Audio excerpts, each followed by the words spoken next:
किसी इंसान ने सच ही कहा है कि अगर आपकी लाइफ में प्रॉब्लम नहीं है तो भगवान से आप प्रॉब्लम मांगो, क्योंकि जितनी बड़ी आपकी स्ट्रगल होगी उतनी ही बड़ी आपकी सक्सेस होगी। दोस्तों, ऐसी ही एक स्टोरी मैं आज इस वीडियो में आपको बताने वाला हूँ। ये बात एक ऐसे इंसान की है जिसका जन्म लेते ही उनकी स्ट्रगल शुरू हो गई थी। उनकी माँ की उम्र सिर्फ 17 साल की थी तब उस बंदे का जन्म होता है, और जन्म लेते ही उनके बाप ने उन्हें और उनकी माँ को छोड़ दिया था और दूसरी शादी कर ली थी। अब सोचने वाली बात यह है कि इस एक 17 साल की लड़की और उनका एक बेटा, और उस बेटे पर भी बाप का सहारा नहीं, तो ये अपने जीवन का गुजारा कैसे करेंगे।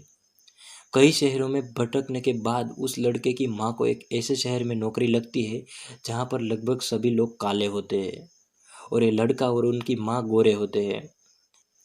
इसकी वजह से उन्हें रंगभेद का भी शिकार होना पड़ा, और रंगभेद के कारण ही उसे और उसकी माँ को कई बार लोगों की मार खानी पड़ी।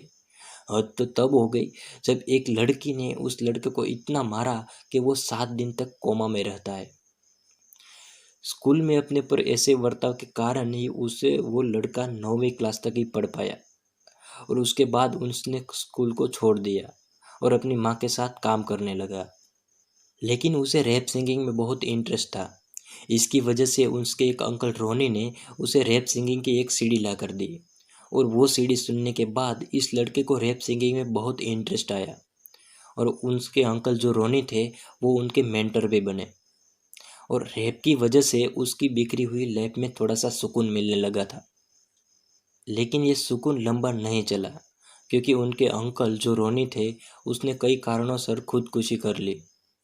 अब ये लड़का फिर से टूट गया था, और 7 दिन तक उन्होंने अपने आप को कमरे में बंद कर लिया, और अभी तो वो डिप्रेशन से बाहर निकल ही नहीं पाया था तब उनकी माँ ड्रग एडिक्टेड हो जाती है। अपनी लाइफ में इतना सब कुछ देखने के बाद भी कोई इंसान कब तक जीना चाहेगा। अब इस बंदे ने खुदकुशी करने की कोशिश की, लेकिन इस कोशिश में भी ये इंसान किसी तरह बच जाता है। अब ये फिर से नई शुरुआत करता है, और अब रैप सिंगिंग की छोटी मोटी कंपटीशन में हिस्सा लेने लगता है, और इसी दौरान उसे एक लड़की से प्यार हो जाता है और वो शादी कर लेता है। लेकिन अभी तक गरीबी ने उसका साथ नहीं छोड़ा था। कुछ सालों के बाद वो एक बेटी का बाप भी बन जाता है, और अब अपनी फैमिली के लिए वो दिन रात मेहनत करने लगता है, मजदूरी करता है, किसी होटल में बर्तन भी साफ करता है, लेकिन अपने पैशन को नहीं छोड़ता।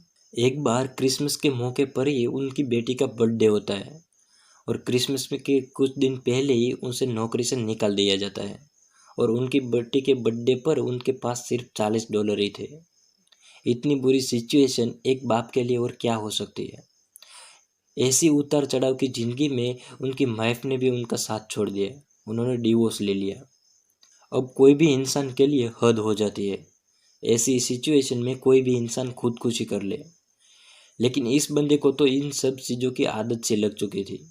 अब ये बंदा खुदकुशी करने की नहीं सोचता है और अपने पैशन को फॉलो करने लगता है, और फिर रैप की कंपटीशन में भाग लेने लगता है। एक बार उसके ऊपर कोई बड़े से प्रोड्यूसर की नज़र जाती है, और वो प्रोड्यूसर उसे काम दे देता है। उस प्रोड्यूसर के साथ काम करने के बाद उनका पहला गाना लॉन्च होता है, और वो गाना सुपर हिट होता है, और इसके बाद इस बंदे ने पीछे मुड़कर कभी नहीं देखता, और आज उसे रैपिंग का फादर माना जाता है। दोस्तों, मैं बात कर रहा हूँ मार्शल ब्रूस मैथर की, जिसे एमिनेम भी कहा जाता है। कोई भी आर्टिस्ट के लिए ग्रैमी अवार्ड एक सपना होता है, और उसे बहुत कम लोग ही अचीव कर पाते हैं।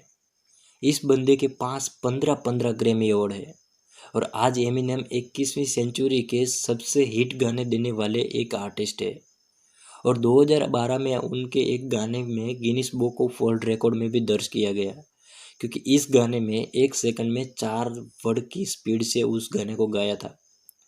दोस्तों, एमिनेम की सभी अचीवमेंट तो मैं इस वीडियो में नहीं दे सकता, लेकिन ये ज़रूर कह सकता हूँ कि अपनी समस्या से भागो नहीं, अपने प्रॉब्लम का सामना करो, क्योंकि जितनी बड़ी आपकी स्ट्रगल होगी उतनी ही बड़ी आपकी सक्सेस होगी। यार, तुम लोग कमेंट में बताते ही नहीं कि वीडियो कैसी लगी। कमेंट में ज़रूर लिखना कि वीडियो कैसी लगी, और अभी तक चैनल को सब्सक्राइब नहीं किया है तो सब्सक्राइब कर लो, और बेल आइकन को प्रेस करके मोटिवेशन की नोटिफिकेशन ऑन कर लेना। It's Jitology, the science of success.